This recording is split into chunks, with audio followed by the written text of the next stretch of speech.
Today, I'm really excited because we're going to be making authentic Mexican pozole. This is perfect since it is that colder weather that you're wanting a good hearty winter soup. Plus, it is traditionally made in this festive holiday season.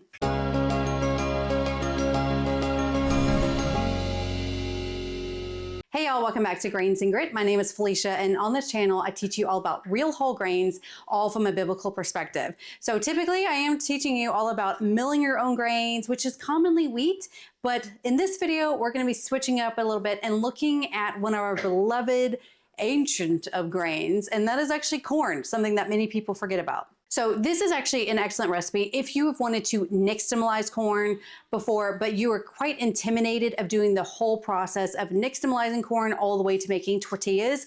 This is kind of a halfway mark because this is just nixtamalized corn thrown into a delicious soup. Plus bonus is now is actually the time that pozole is typically being made because it is traditionally made in Mexico and other countries as a more festive dish. So for Christmas, for New Year's, for birthdays, but it's also just a great dish to make any time of the year. So you're actually gonna hear me mention the company Masienda a lot in this video. Do know that this is not sponsored by them at all. I truly love this company because this is where I get my authentic heirloom corn straight from the heart of Mexico, which I really think elevates this dish a lot to actually have the corn straight from the Mexico that has actually been grown by farmers for decades, if not maybe hundreds of years. And the flavors that you get from there that they use for their corn, their masa harina, is just astounding. So do know I will also be using Masienda's pozole recipe. I will link that down in the description box below, as well as where you can be buying the corn, the masa harina, all of those things that I use in this video, including like your tortilla press, the calcium lime, the camal, all of those things. That will all be linked in the description box below. So let's get started. All right, step one, we grab our corn. Now this is a heirloom corn, a white heirloom corn from Masienda that I ain't even gonna try and pronounce. I will butcher it, but this is a beautiful corn. I actually really noticed how not all of the kernels were perfectly uniform like we are used to seeing. And to me that I love that because to me it just means it communicates it's honestly grown. These are just, kernels of corn that the farmer has probably had for decades in their family that they have grown. But you're going to need 500 grams of whatever corn you were choosing to use, or half of their 1 kilogram bag, or basically 1.1 pounds of a dried corn. This is me just measuring it on my scale. And then we're just going to take this and you just need to rinse it. Now, I will say these are not dirty grains or anything. I've never had dirty corn from Hacienda, but it's just always a safe idea to go ahead and rinse it and also just pull out anything, just like you do with your dried beans. You want to pull out anything that looks like it's wonky. I had like a couple of those little silks, that come from the corn cobs, which I'm surprised I did not see more because those are hard to get out if you've ever shelled corn. But like this one here, where it just looked a little wonky, so I just discarded that. You don't want that. You want nice, pretty corn. But you're just going to rinse it all off. And then whenever it is rinsed off, we're just going to then, it says to cover the corn by like 3 inches of water. I did more than that because I did find later on I needed to add more water. So I added kind of a little bit more, definitely more water than they have. This is just your standard size stock pot. And I basically filled it up about halfway of water. So for me, that was probably a good like maybe 4 or 5 inches deep of water. As you can see, the corn floats, so it's not like I'm truly covering the corn, but bottom line, just get enough water and also have some standing by for later on. So next up, we need to grab our calcium lime, and this we do need to measure. So they actually do it at a 1% calcium to corn ratio. So this is 5 grams of calcium lime, which comes out to roughly 1.5 teaspoons of calcium lime. But you have to have this in order to nixtamalize your corn. And so once you have this measured, you're then going to just add it to your pot of corn, give it a good stir. And depending on the type of corn that you're using, you may already start seeing a change a slight change in the color of the corn. You certainly will later on. But once you kind of have this all in and dissolved, then you just need to turn your heat on to high and get all this up to a boil. And definitely as it's boiling, you're going to start seeing the change in the color. So as you can see here, it's already changing into like this yellow color that is completely normal. I've never done this with like a red or a blue So I'm not sure how that would do, but this is very common. If you use a yellow corn, it becomes even more yellow. If you use a white corn, it turns into yellow. But we're just gonna boil this for a good maybe like 1 to 1.5 hours. For me, it only took about 40 minutes, but as you can see, I had it on a raging boil. But what you're looking for is the corn to be basically cooked to al dente. And these are like those skins that are coming off the corn. That's what you're wanting to come off. You're wanting the outer skins to start coming off. And unfortunately, this means you may have to slightly burn your fingers. I'm trying to do this with my spatula, but I can see, and this is hard to come across on camera.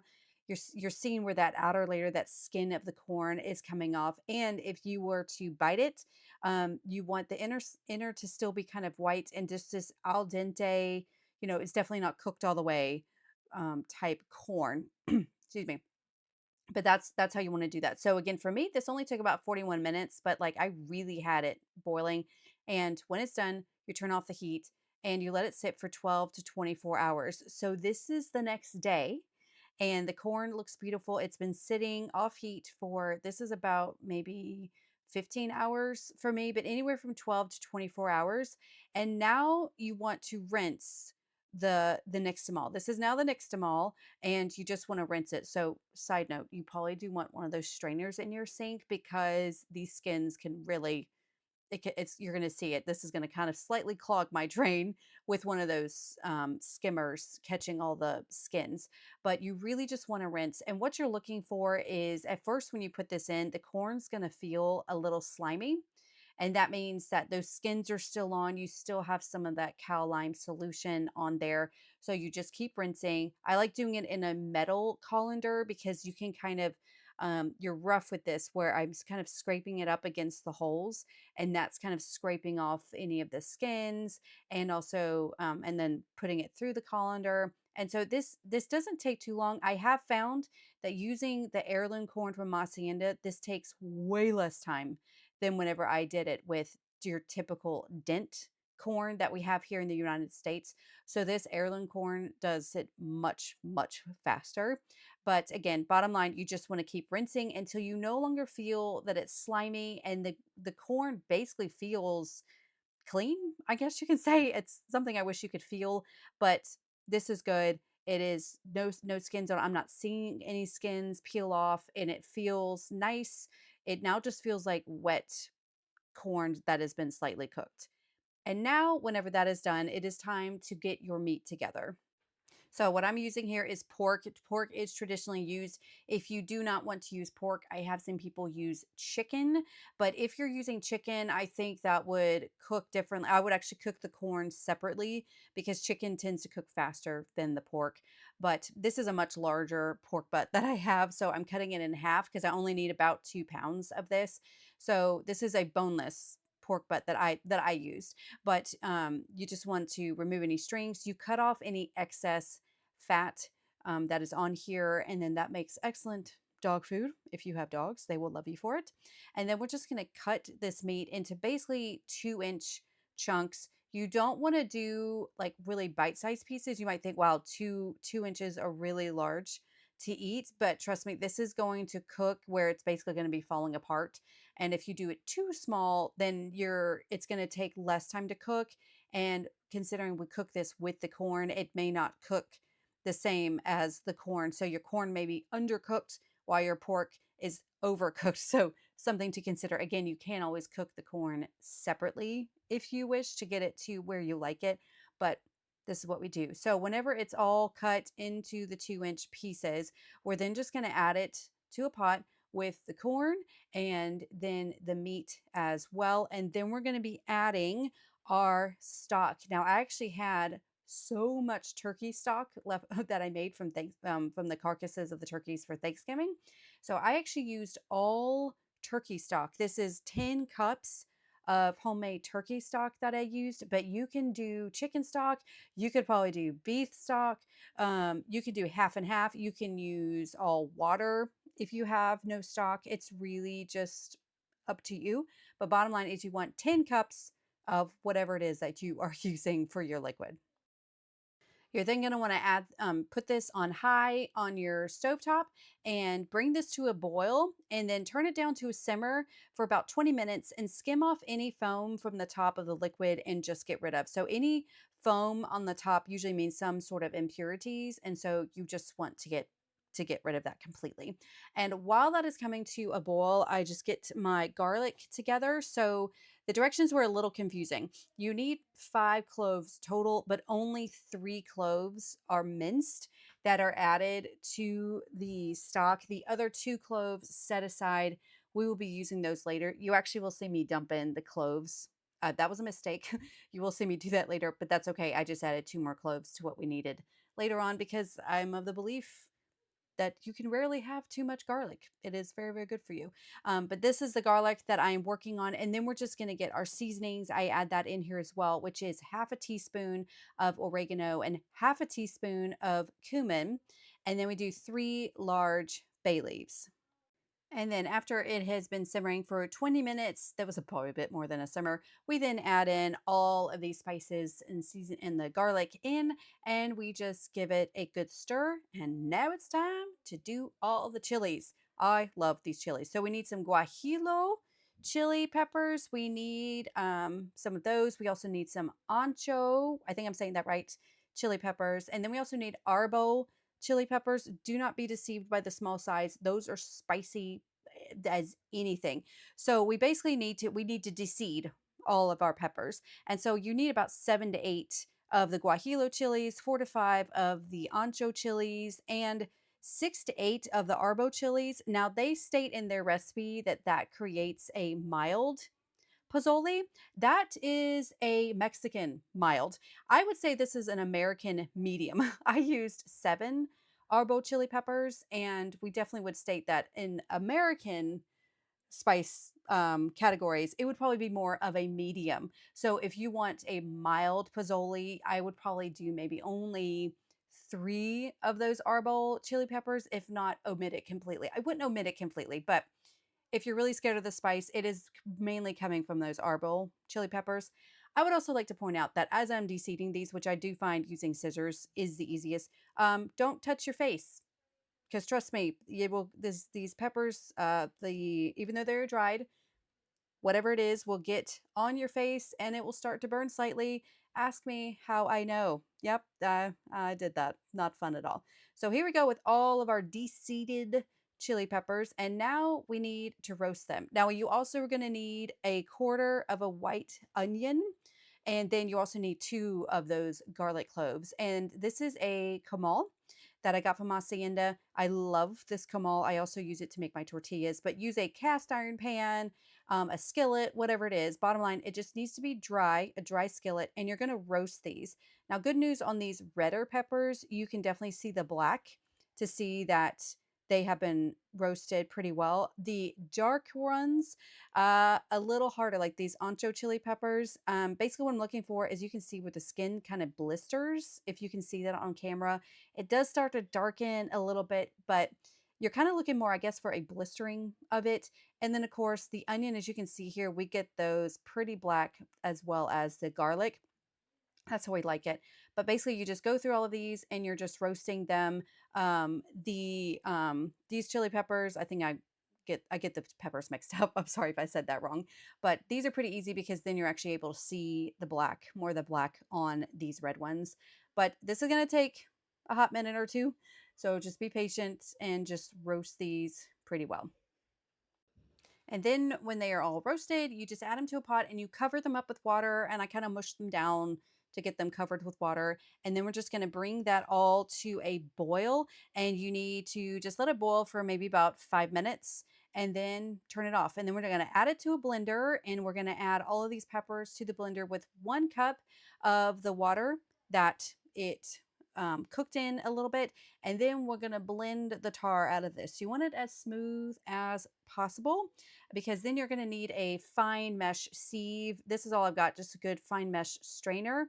And I just put it over the pot and then we're going to strain all of this to get any of the chunks out. I had to do this in 2 batches, but basically what I did is I just put it in there and I was kind of mashing it down with my spatula here. This is one of those silicone bendable spatulas. So I was just kind of pushing it through, but I still had a bit of solid bits left over. And at the end of all of it, you're going to see where it's a bit more liquidy than it was, and any larger bits are going to be out.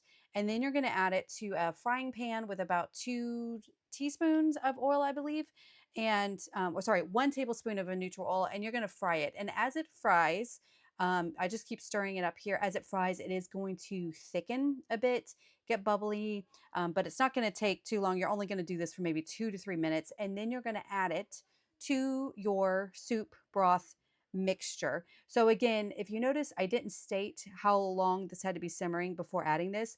You just need to be simmering this is going to simmer for anywhere from 2.5 to 3 hours until your pork is tender and chunks begin to fall apart and your corn is cooked the way you like it. And now it's time to make the tortillas, which this is the masa harina from Masienda. It is non-GMO from their heirloom corn. And I know what you're going to say, Felicia, don't you believe in grinding your own grains and not ever buying flour?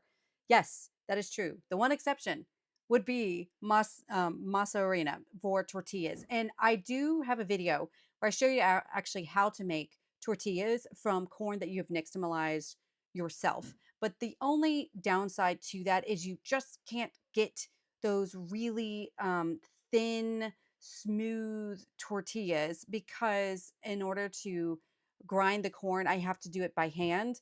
And there just is not a corn grinder out there that can get it as fine as like one of those larger machines. So I do buy my masa harina from Masienda, and they're the only ones that I will buy masa harina from, because the flavor is absolutely astounding. So this is their white masa harina, but you can also get red or blue or yellow, and every single one of them is incredible, and it's from heirloom corn, and the taste of it is just, you cannot beat it. Store-bought masa harina has nothing on this, and I will never buy store-bought masa harina ever again, because this is my favorite. But I do this because A, it saves time, because it takes a lot of time to nixtamalize corn, to grind it, to make the tortillas. So I do go ahead and do this because I do really like my thin tortillas, but this is still like whole corn, they're not sifting anything out of it. So I'm still getting a lot of beneficial nutrients and everything like that. So masa harina is my one slight exception. I do know how to do it myself, but trust me, this is just something that I'm okay using in my house. Okay, so this is about 2.5 to 3 hours later, and this pozole is done. The pork is falling apart, which is perfect. The corn is perfectly done. Now you just need to season to taste. If you think it needs more salt, that all depends on the stock that you used. But we're gonna add it to a bowl, and then we add on all of our wonderful toppings. So this is just some, it needs to be a bit more shredded than this, but I already had this chopped up. This is just lettuce, or you can use cabbage if you like, and then some sliced radishes, some white onion that is finely diced, and then cilantro, of course, it has to be used, and then of course limes. Some people may like limes, some people don't, but really you use whatever you like for this. You can even add on like extra oregano or whatever you're wanting to do. And then of course you serve with these delicious, thin, beautiful tortillas. And my rolling is a little bit wonky here, but that's okay. And even if they are slightly not perfect looking, they are still absolutely amazing. You just want to keep these warm. Do know all of these bowls are from Mexico. So if you want them, you got to go to Mexico. I don't have a link to them for them or anything. But I'm now going to serve this up to my family. They absolutely loved it. And do know this was a amount that served my large family, and we had leftovers. So there you go. So that is it, y'all. This was absolutely delicious. We really liked it. And let me know in the description box below if you have tried this recipe yourself, or if you typically make this recipe every year for your family. I would love to hear about that in the comments below. And also, if you're wanting a more detailed video about how to be nixtamalizing your corn, making your own tortillas, that whole process, be sure to check out this video here. As always, I hope that y'all have a wonderful day, and I'll see you next week. Bye.